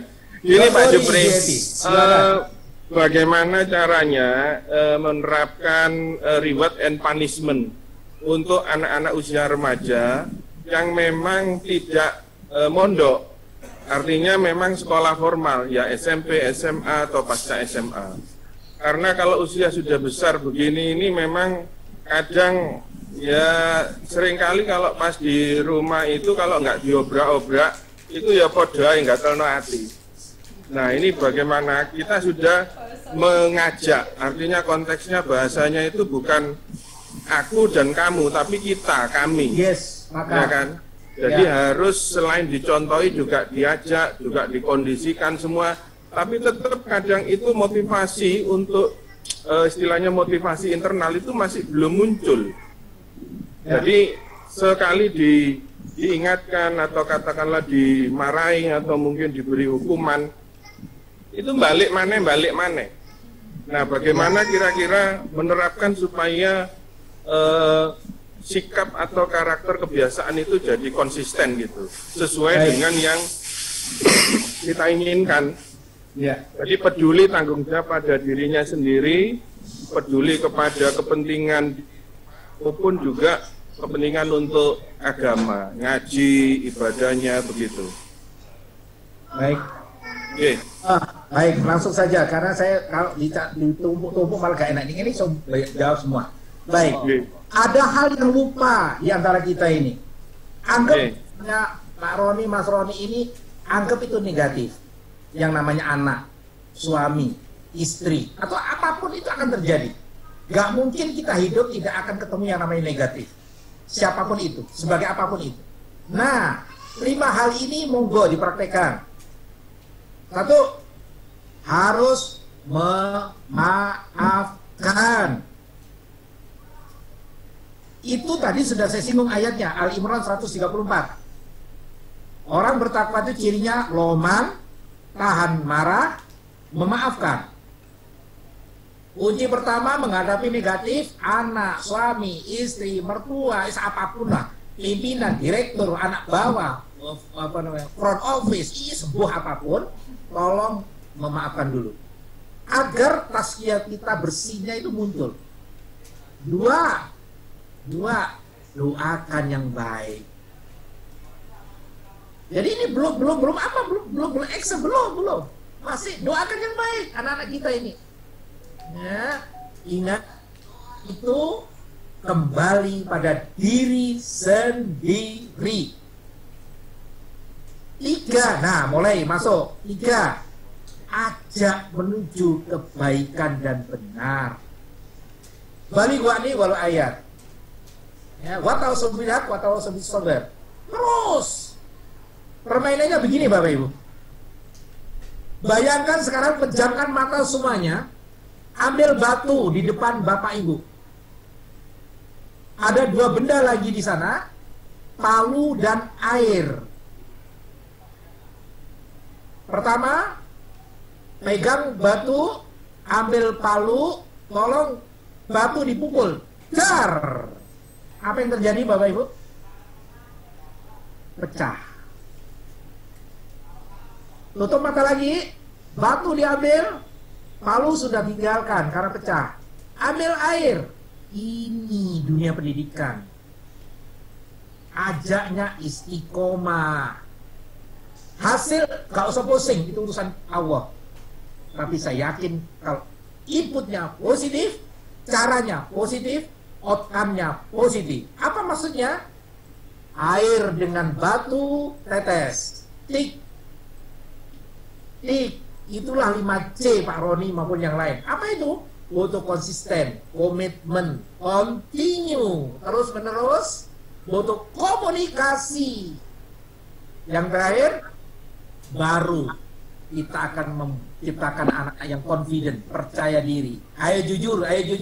Bapak Ibu sebagai pendidik atau sebagai orang tua, Begitu anak salah, biasanya kita ngomong apa? Misal, terima rapot, maaf, buka rapot, kita ada nilainya 40. Tapi rasain untuk tahun-tahun sekarang nggak ada ya. Misal. Begitu rapot dibuka ada nilai 40. Mohon maaf, kira-kira apa yang terjadi pada Bapak Ibu?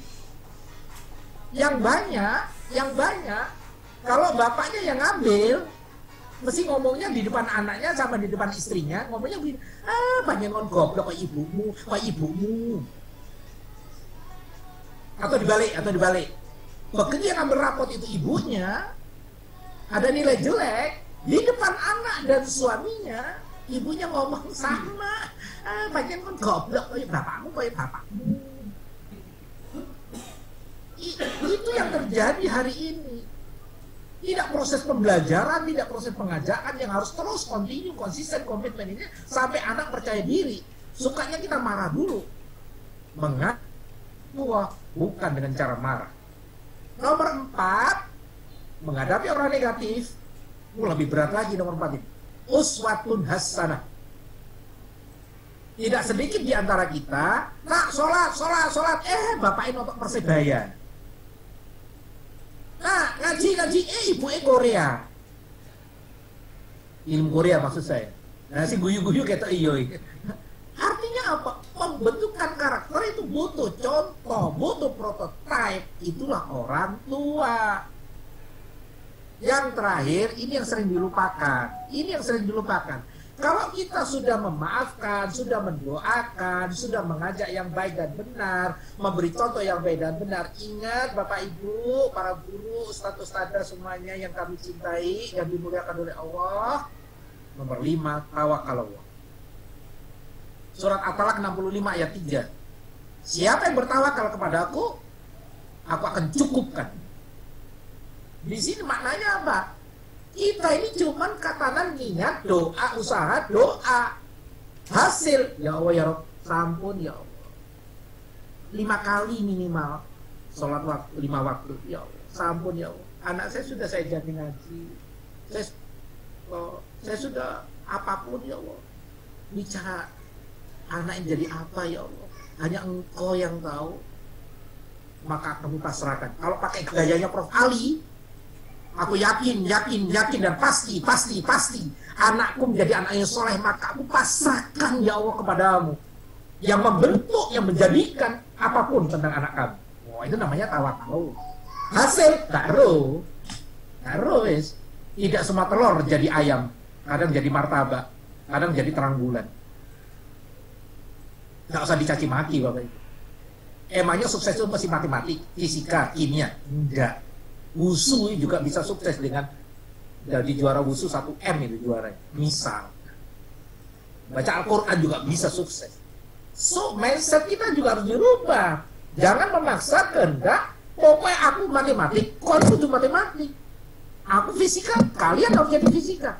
Tidak Bapak. Anakmu bukan milikmu, anakmu bukan kamu, anakmu ada di dimensinya yang dia punya potensi sendiri. Nah itulah yang kita sering-sering memeluk kepada anak didik atau anak kita, karakternya lagi ngapain, kok merengut, tarani, merengut. Belum tentu merengut itu mesti belum makan, belum tentu merengut itu mesti belum tentu. Nah ini yang saya katakan butuh waktu. Nabi Ibrahim doa, prosesnya Nabi Muhammad butuh 2800 tahun. Maksudnya apa kalau pakai inisial itu? Butuh proses. Makanya surat Al-Imran 134, supaya kita prosesnya takwa, Roman, tahan marah, memaafkan. Kurang lebih itu Mas Roni. Kalau yang belum puas nanti bisa telepon nomor HP saya itu ya. Nggih, jazakallah Ustaz Jubril. Lanjut. Kalau masih ada waktu lanjut. Baik. Ini yang sudah angkat tangan Pak Hermanto. Monggo. Pak Hermanto.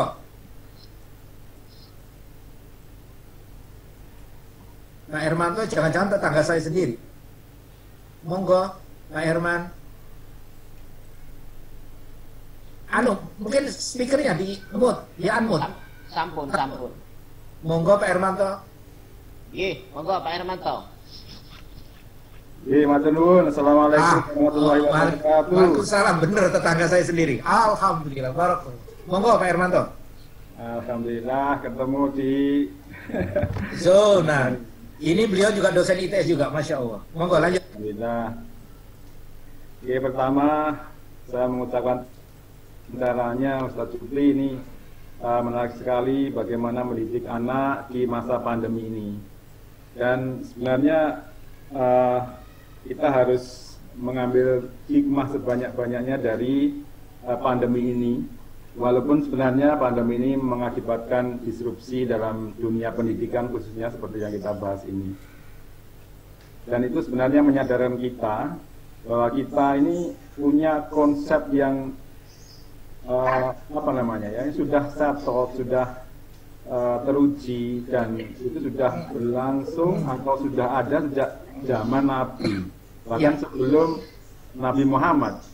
Ada Nabi Ibrahim yang disampaikan Ustaz tadi, dan itu sebenarnya konsep yang harus kita pegang teguh di situ.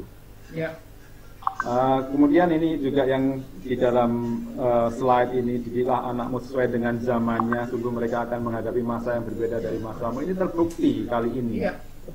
Dan untuk itu kita sebenarnya harus kembali pada keluarga. Ini saya kira itu pesan yang sangat tepat. Jadi bagaimana keluarga itu berfungsi bagaimana seharusnya. Kalau kita mendengar bahwa ibu itu sebagai sekolah, bapak sebagai kepala sekolah, maka disinilah kita ini diuji bagaimana seorang ibu sebagai sekolahnya, bagaimana bapak sebagai kepala sekolahnya yang mengatur semuanya. Nah, ini saya kira kata-kata yang disampaikan tadi seperti saya itu sudah tidak perlu lagi. Jadi sinergi kita semua sebagai anggota keluarga. Nah, masalahnya adalah di masa yang demikian ini dengan gadget, dengan internet yang begitu masif yang sekarang ini, seolah-olah kita tidak bisa meninggalkannya tanpa itu di satu sisi baik, tapi di sisi yang lain kalau kita salah menggunakannya itu akan buruk. Nah, konteks di sini maka pembentukan karakter ini juga sangat dominan pengaruhnya terhadap permasalahan ini. Dan kesadaran itu diperlukan supaya kita sebagai anggota keluarga ini bergerak bersama, saling mendukung satu sama lain supaya tercapai. Oleh karena itu kesadaran dari semuanya ini harus ditumbuhkan, harus ada dan ditumbuhkan. Masalahnya sekali lagi godaannya itu terlalu banyak di era sekarang ini. Dari gadget, dari televisi dan sebagainya. Kadang-kadang kalau keluarga, anggota keluarga, bapak ibu tidak punya kesadaran, maka ya tidak akan terjadi. Dulu ketika mungkin anak-anak masih normal ke sekolah, mungkin orang tua hanya menyadarkan ke sekolah saja. Wis sekolah kamu belajar di sana, wis aku nggak tahu menau, terutama ya mungkin yang bude dan sebagainya karena tuntas di sekolah. Nah, sekarang orang tua dituntut untuk memperhatikan, nyimak, harus memahami kondisinya. Dan ini tidak mudah. Juga tidak semua keluarga bisa mengakses internet dengan mudah karena itu mahal. Kita lihat di TV ada keluarga yang miskin pinjam-pinjam HP untuk bisa mengakses materi melalui WA saja.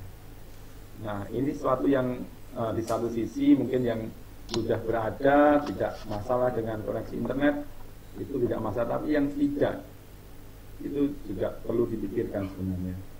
Mungkin tidak ada pertanyaan yang khusus, tapi itu kenyataannya komentar dari saya. Mungkin sedikit begini, mungkin Ustadz bisa menunjukkan tipsnya bagaimana supaya sinergi di antara anggota keluarga itu bisa tercapai, begitu saja. Terima kasih. Assalamualaikum warahmatullahi wabarakatuh. Waalaikumsalam. Baik, Pak Hermanto sudah ada tambahan-tambahan. Jadi tip ini saya pakai di anak saya 4 sampai sudah menikah semua 2016 kemarin. Sekarang masuk arena dengan cucu-cucu. Artinya, yang dikatakan Sayyidina Ali benar. Namun, ada modifikasi dan inovasi. Nah ini. Modifikasi, inovasi butuh kreativitas dengan bagaimana ngajar dari pola tatap muka menjadi pola video, pola PPT, PowerPoint, dan sebagainya. Khusus orang tua, beda lagi sentuhannya. Sentuhan orang tua, selain tadi 5 yang harus dilakukan, segera memaafkan, doa, dan seterusnya tadi, jangan hanya berkonsep pakai palu dan batu, sekali tendang pecah, dengan konsep air dan batu.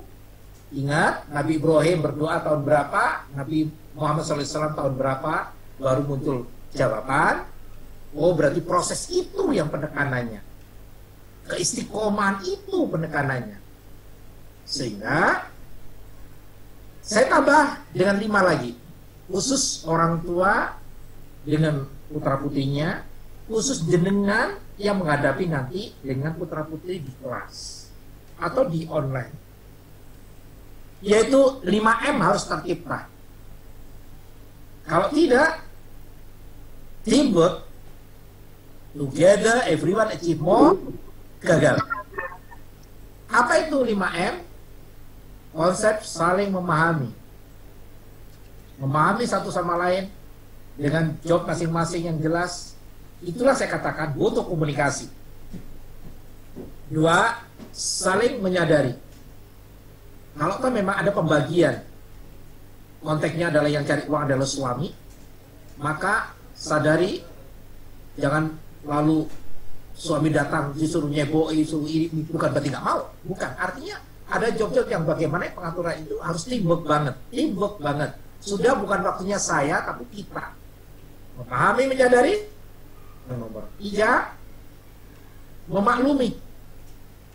memaklumi anak ini 3, 4, 5 atau berapapun putra putri kita yang berbeda semua. Sekalipun kembar, tidak akan ada yang sama. Sadari persis, yang satu mungkin cara menghafal Al-Quran seminggu iso sekian ayat, iso sekian juz. Maaf. Bisa jadi yang nomor 2, nomor 3, dan seterusnya susahnya setengah mati. Ini namanya memahami, menyadari, memaklumi bagaimana karakter, potensi anak-anak. Sehingga kenapa anak saya 4-4-nya tidak ada yang matematik. Karena memang saya akan pahami mereka. Nomor 1, bisa ngomong kayak bapak, maka dia menjadi public speaking. Dia menjadi motivator, ini itu anak pertama. Yang 2 ini menang, tapi senang utak. Akhirnya teknik informatika. Yang 3 malah belas susah ketemu dengan orang. Sebenarnya riset, akhirnya teknik kimia. Yang itu cowok-cowok 3-3-nya. Yang 1 cewek satu-satunya. Karpnya dokter, tapi mereka nggak bisa. Ya sudah, itu bukan kebetulan. Itu yang terbaik. Akhirnya psikologi dan sebagainya. Jadi harus diperhatiin, anakmu bukan dirimu, anakmu adalah amanah dari Allah. Harus tahu potensi anak masing-masing, termasuk anak didik di kelas. Tahu itu kalau 40 apa saja karakternya. Kalau 20, 10. Lo lah capek Pak Jumri, lah suwi ngajar. Lo memang iya. Sebagai guru, sebagai orang tua, bukan ukuran gaji, walaupun kita butuh uang, tapi menciptakan karakter anak dengan berpotensi menjadi lebih. Itu Rasulullah SAW telah bersabda, jadilah manusia yang bermanfaat. Nah, memahami, menyadari, memaklumi, maka nomor 4, masuk lagi, memaafkan. Karena bisa jadi anak didik kita, anak kita itu greget tuh tadi istilahnya Mas Roni tadi. Ya, maka muncul M yang terakhir. Harus berani merubah, memperbaiki sebagai suami, sebagai bapak, sebagai istri, sebagai ibu, sebagai guru. Karena zamannya beda.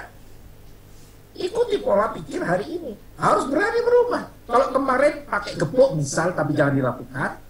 Tolong dong, anak tidak bisa main pakai gepuk-gepuk hari ini.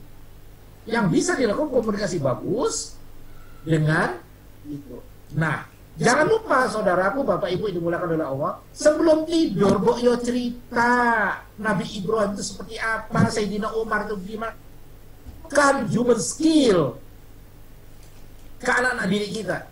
Nah, hidup bukan matematik. Hidup bukan hanya statistika, hidup bukan fisika. Ini loh nak. Sayyidina Umar kenapa terpilih menjadi ini? Kenapa Sayyidina Abu Bakar? Itu kalau para sahabat. Kenapa Rasulullah tidak butuh 1000 orang, tapi butuh 4 orang? Ternyata 4 karakter begini-begini. Tempelkan itu sebelum tidur. Peluk, cium anak-anak kita. Jangan sampai kita ngomong, oh saya nggak pernah nyium anak saya Pak Jumri. Kenapa? Kecut. Ya kecut anakmu sih. Ini harus diciptakan kondisi yang saling membentuk tim. Ciptakan itu. Kalau saya mohon maaf, saya itu zaman sebelum COVID sampai hari ini saya lakukan minimal setahun 2 kali untuk bedol desa yang tidak di rumah. Bisa ke pantai, bisa ke gunung, bisa kemana saja. Untuk apa? Biar melepaskan diri dia dari struktur-struktur jabatan dunia. Kita kejar-kejaran, kita ini. Jadi fresh. Sering berkumpul, berjamaah, antar keluarga, antar RT. Saya yakin, together achieve one. Everyone want itu pasti akan terjadi. Oh, jamaah ciptakan. Saling asah, asik, asuh. Itu udah kita dengar sejak dulu. Praktekkan. Peluk suamimu, peluk istrimu, peluk anak-anakmu, peluk anak diri kita. Nah, kamu hebat kok, nak. Iya, saya tahu, Bapak tahu, Umi tahu, Abi tahu, nilaimu 30. Tapi enggak kok, kamu hebat. Ini masih punya nilai, nak, 30. Ayo bareng Abi, ayo bareng Umi. Kita ciptakan 50, 60, 70, 100. Kamu hebat kok. Kamu hebat. Ayo. Ini yang diperlukan oleh hari ini. Jangan dipatahkan mereka yang pernah jatuh. Kita sudah sadar untuk menjadi bisa lari, anak didik pun rangkang, ongkong-ongkong itu penuh dengan cedukan-cedukan tanah, darah, dan seterusnya. Beri motivasi. Ayo, melangkah lagi. Sukses itu di depan, nak. Bukan hari ini. Dan seterusnya.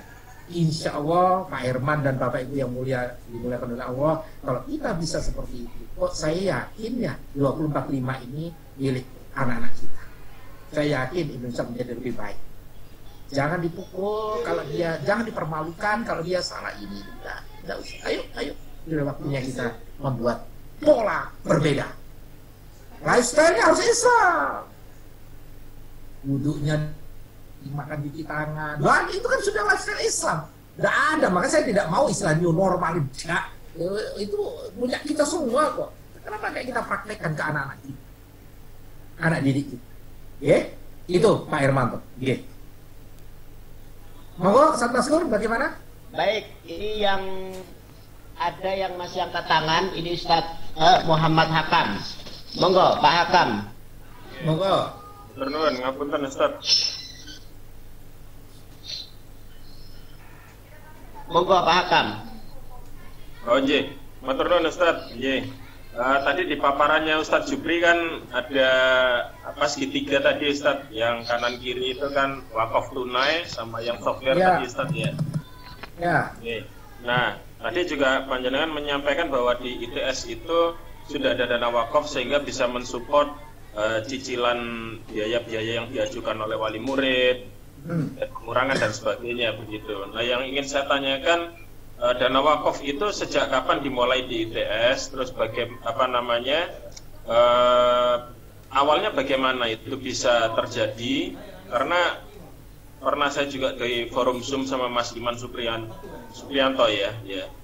Itu Supriyono ya, datanya bahwa dari BW itu Badan Wakaf Indonesia, wakaf tanah di umat muslim di Indonesia itu 420.000 hektar.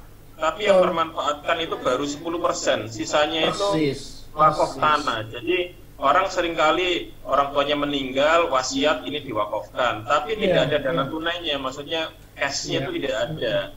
Nah, ini yang perlu menjadi pembelajaran kita. ITS sudah memiliki itu. Itu bagaimana cara memulainya untuk kita semua ini bisa menggerakkan di wilayah masing-masing lembaga yang kita ikuti atau di tengah-tengah masyarakat yang di sekitar kita. Nah, terus itu Ustadz yang pertama. Yang kedua, mungkin kalau bisa dijelaskan atau dijawab seperti yang tadi Dik Roni tadi menyampaikan bahwa ada reward and punishment, ada sabar, harus memaafkan. Itu kalau misalnya lembaga pendidikan kedinasan Ustaz, atau AKABRI atau sebagainya, itu bagaimana melihat korelasinya antara yang panjenengan sampaikan dengan lembaga-lembaga tersebut, Ustaz? Matur nuwun. Assalamualaikum. Waalaikumsalam. Jadi awalnya di ITS itu hanya ngumpulin dana. Awalnya untuk apa? Untuk harus punya bisnis. Awalnya bisnis apa? Bisa Pertamina, bisa hotel, bisa apapun. Itu awalnya. Lalu berkembang ke sini, maka mulai mikir lagi bahwa kehidupan ini tidak selamanya tetap. Ada perubahan dan memang berubah tiap saat. Akhirnya move dari Nabi Yusuf itu sebagai pemicu, dari mimpinya Nabi Yusuf sudah pemicu. Bahkan di YouTube saya sudah saya keluarkan itu video tentang Yusuf, 7 masa 7 ini. Dari situ mulai berkembang. Nah, dari pemikiran orang-orang yang ada di ITS tentang wakaf tunai, berdasarkan sejarah yang tadi disebut oleh Pak Hakam, manusia itu senengannya dekati mati baru wakaf benda. Saat hidup susah sekali wakaf yang namanya tunai. Makanya di Persada saya selalu bilang, karena di Nurul Hayat juga sudah mulai berubah sekarang. Setiap ada orang mau mewakafkan, maka diajari begini. Tolong ya, ini akhirnya lagi-lagi sosialisasi. Kalau dulu mewakafkan, pokoknya yang tanah ini kudu dadi tahfidz Al-Quran. Pokoknya ini kudu dadi. Gini, sekarang berubah. Berubahnya begini, Pak, Bu,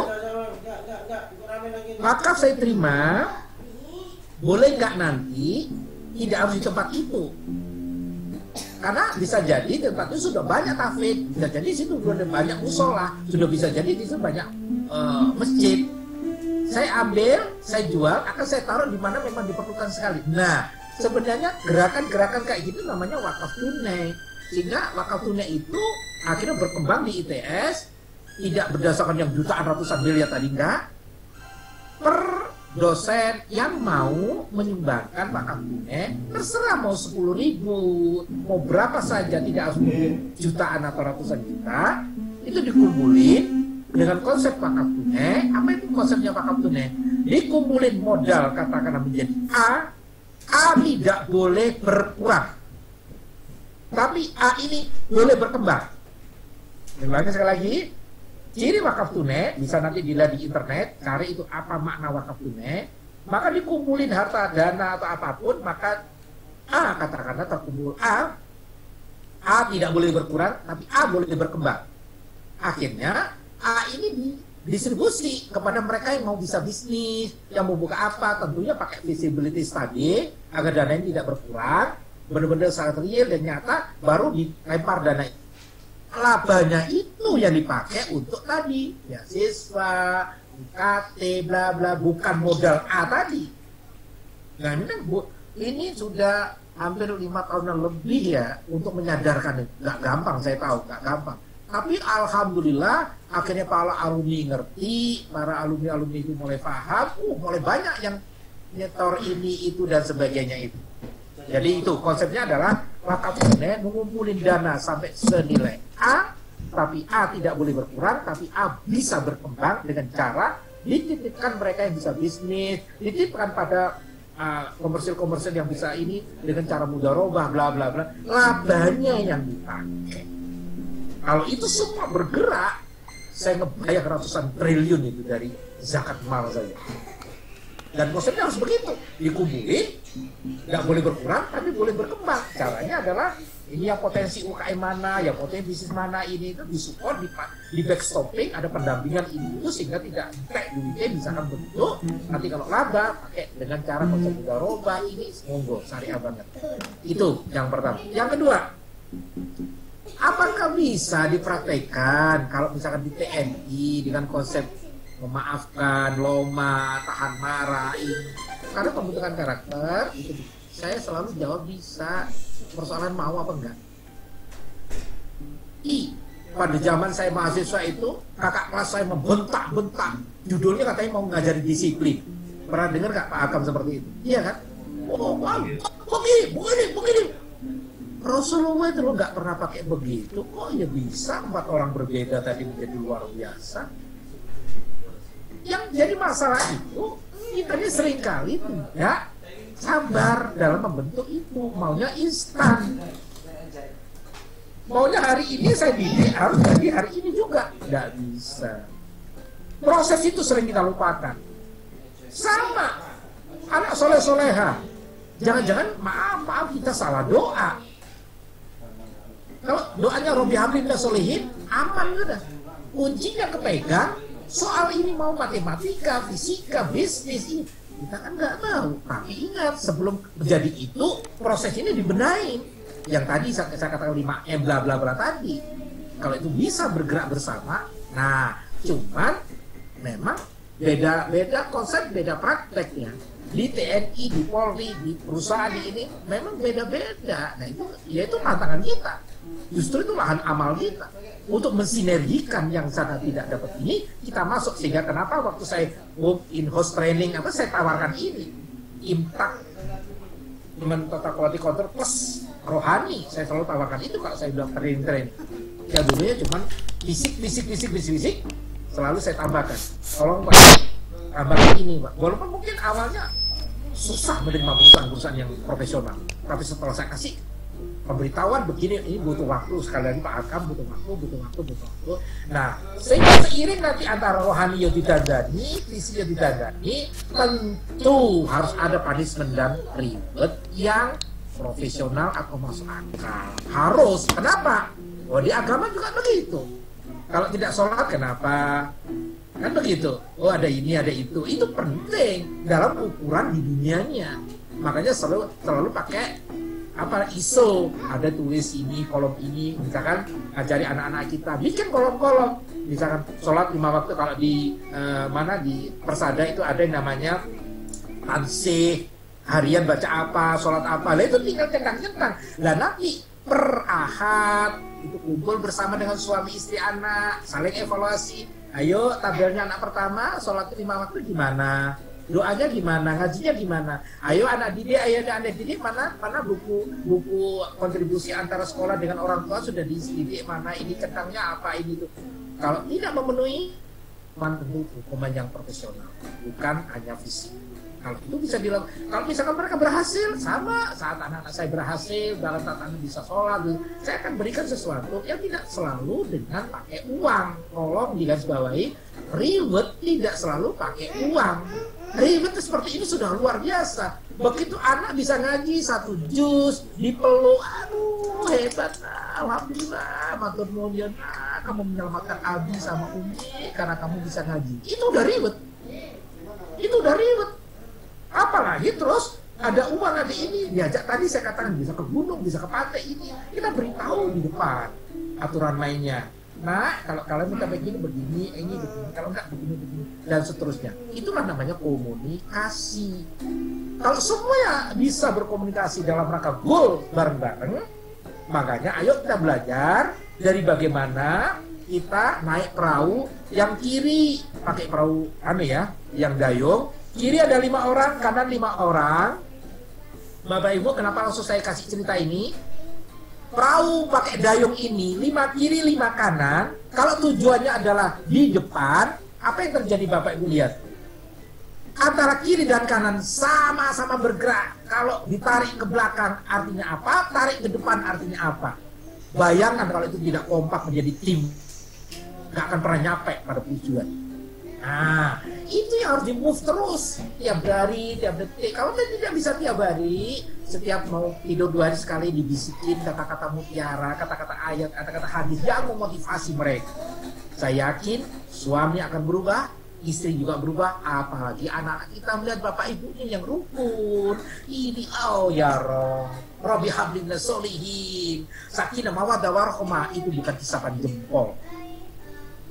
Asal bareng-bareng. Wabil khusus suaminya, bapaknya, gurunya. Insya Allah begitu tambahannya. Baik, saya pikir sudah melebihi waktunya. Yang belum puas, ini saya tunjukkan nomor HP saya. 24 jam jenengan semua bisa kontak saya kapanpun. Kalau tidak saya jawab hari ini, pastikan 24 jam saya akan jawab. Tidak, pas saya langsung pasti saya jawab. Itu yang bisa saya berikan. Kurang lebihnya saya pikir itu yang bisa kami berikan. Al-Fakir masih banyak salah. Ngomong ini juga berat. Tapi karena harus wali ayat, maka saya memberanikan diri untuk berbicara ini. Bukan berarti saya minta, enggak. Ayo bareng-bareng. Teamwork, together, everyone achieve more. Saya mengajak 50 ini. Ayo bareng-bareng. Ciptakan kondisi lebih baik. Adanya disyukuri, jangan pernah sombong. Tidak adanya, tetap disyukuri. Ayo bersabar. Ayo ikhlas. Move on lagi. Bersama Allah, pasti bisa. Bersama Allah, pasti ada solusinya. Mohon maaf. Terima kasih. Ngapunten, bila taufiq wal hidayah. Wassalamualaikum warahmatullahi wabarakatuh. Waalaikumsalam warahmatullahi wabarakatuh. Jazakumullah. Ustaz. Ustaz Nasud ditutup. Ustaz Nasud loh, pedot. Baik, mari Bapak Ibu semuanya baca Wal Asri terus ditutup dengan doa majelis penutup. Bismillahirrahmanirrahim. Wal asri innal insana lafi khusr illal ladzina amanu wa amilus solihati wa tawassaw bil haqqi wa tawassaw bis sabr. Subhanaka wa bihamdik asyhadu an la ilaha anta astaghfiruka wa atubu ilaik. Tetap semangat, jaga kesehatan, jangan lupa bahagia, deketin Allah, semuanya terselesaikan. Ngapunten. Assalamualaikum. Waalaikumsalam warahmatullahi wabarakatuh.